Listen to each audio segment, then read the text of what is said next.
Bapak Ibu sanak keluarga yang terkasih dalam Kristus, selamat sore semuanya.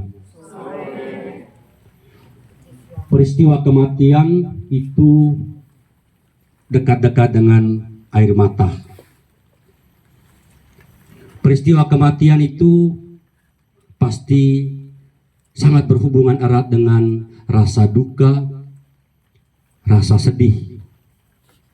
Bahkan peristiwa kematian bisa membuat orang sangat terpukul dan terpuruk dalam hidup. Bahkan ada juga orang karena saking sedihnya sampai-sampai tidak bisa bangun kembali dari hidup karena mungkin terlalu memikirkan peristiwa kematian yang mungkin melanda anggota keluarga. Sebagai orang beriman, peristiwa kematian itu memang akan membuat kita merasa sedih.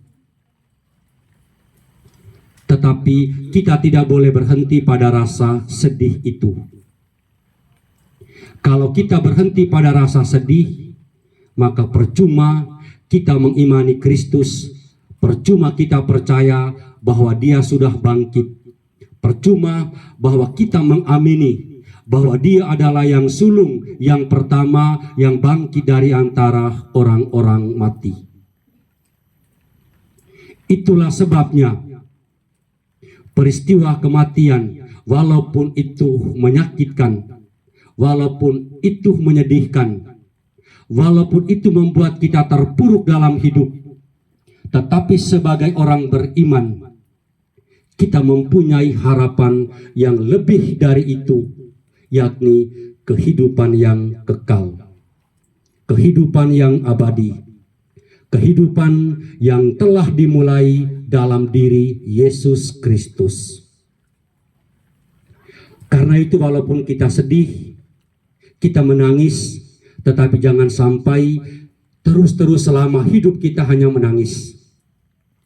Jangan sampai selama hidup hanya sedih terus, sehingga tidak punya harapan untuk memandang hidup yang akan datang.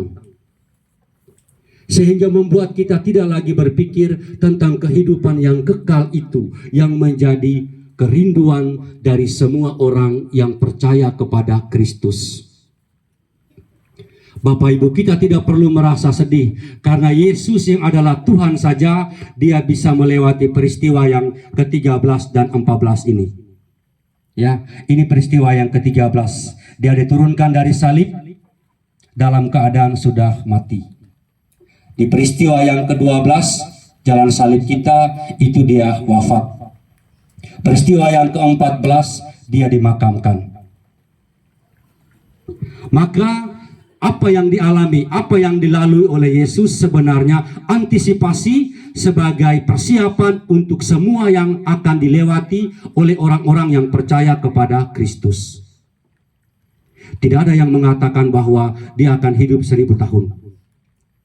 Tidak ada yang mengatakan bahwa dia mau tinggal terus di dunia ini. Santo Paulus katakan, pada waktunya kemah kediaman kita di dunia ini akhirnya dibongkar, dan kepada kita semua akan diberikan kemah kediaman abadi di dalam surga.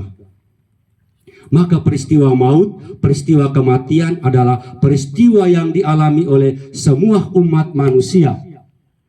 Tetapi kita sebagai orang Katolik lebih istimewa lagi karena kita melihat peristiwa kematian dalam terang iman. Kita lihat peristiwa kematian bersama dengan Kristus. Sebenarnya kalau Yesus mau, Dia tidak perlu melewati yang namanya kematian di salib.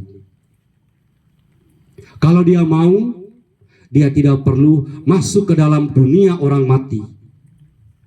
Tetapi semuanya ini dilewati oleh Yesus.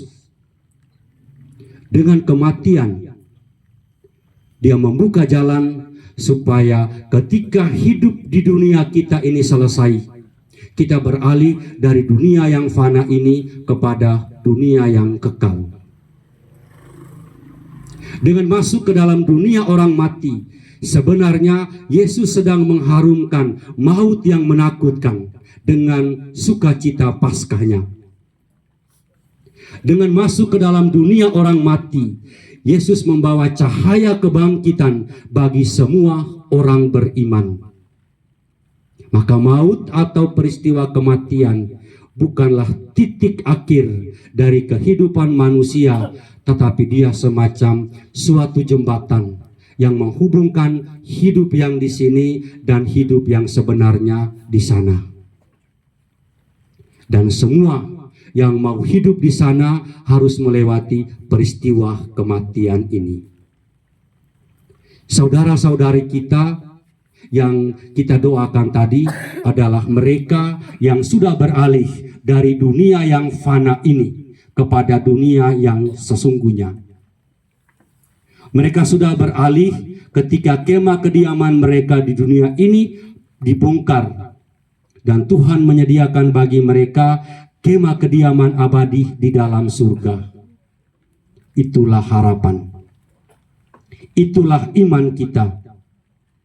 Karena iman, karena harapan itulah sore hari ini kita semua hadir, kita semua berkumpul untuk berdoa bersama.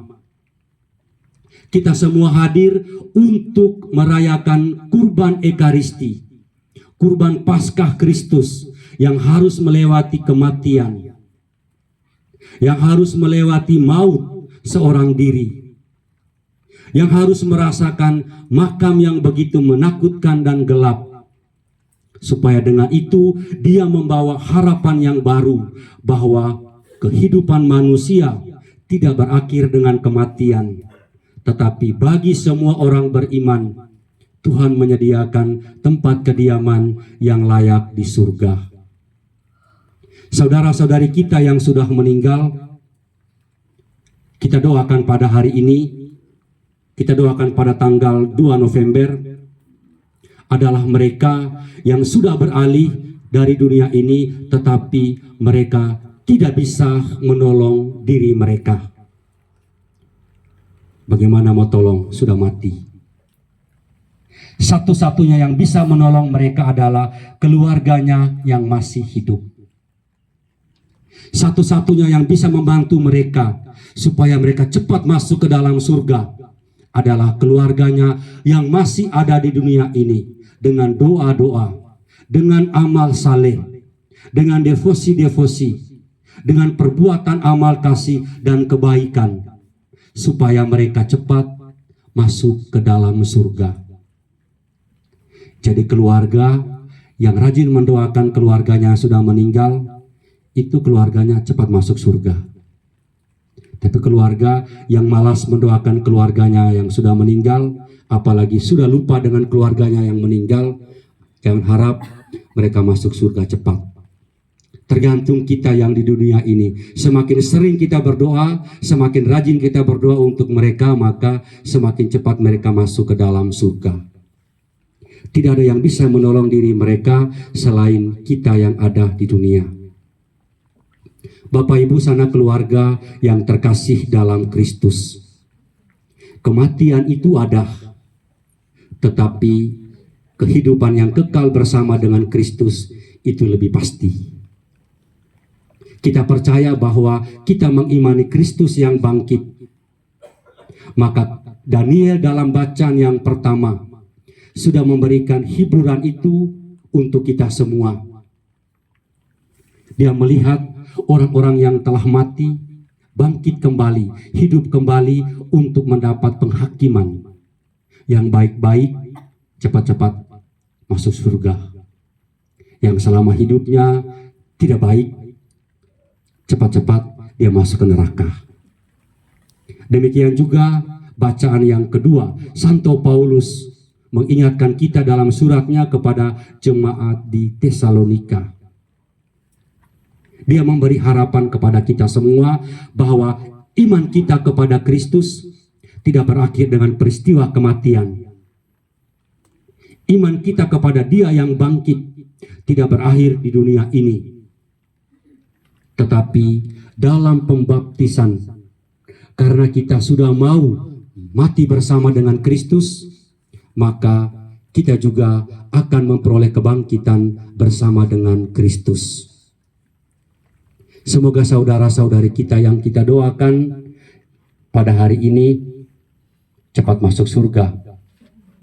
Semoga mereka cepat memandang kemuliaan Tuhan. Semoga mereka cepat masuk dalam barisan para kudus, berbahagia di dalam surga, dan biarlah mereka menjadi pendoa bagi kita semua yang masih berjuang di dunia ini. Tuhan memberkati kita semua sekarang dan selama-lamanya. Amin.